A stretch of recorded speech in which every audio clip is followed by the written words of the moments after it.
Matapos depensahan ang kanyang WBC World Minimum Weight Belt. Ano naman kaya ang nakalinya para kay Pinoy champion Melvin Jerusalem? Yan ang malalaman natin sa ulat ni teammate Rafael Bandairel. Nanatili sa mga kamay ni Melvin Jerusalem ang WBC World Minimum Weight Belt matapos dominahin si Yuday Shigeoka sa kanilang championship rematch kamakailan.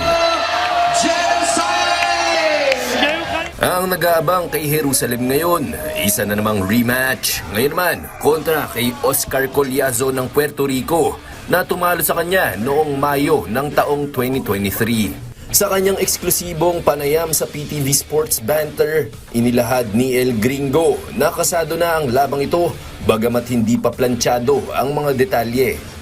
Bago muna ako lumaban ng depensa nito, rematch ni Shigeoka, in-announce na sa akin, sinabihan ako ng promoter ko na si Basti Milangkil at sa manager ko si Mama Vic Machaura, Nobuyoki Chora, at sa coach ko Michael Domingo na may laban tayo sa New York. Si Collazo mismo ang humamon sa 31-year-old Pinoy boxer sa kanyang post-fight interview. Tugon naman ng tubong Bukidnon, malugod niyang tinatanggap ang hamong ito. Sabay kasi kami lumaban ng araw na yun. Si Collazo nagdepensa din sa belt niya, kaya ako din nagdepensa. Pagkatapos niyang lumaban, bigla siya nag-call out sa akin na, Melvin, kailan na kami maglaban at saka kailan na ako ready. Always naman ako ready pa sa paghandaan talaga namin yung makapunta kami doon sa US ng maaga-aga.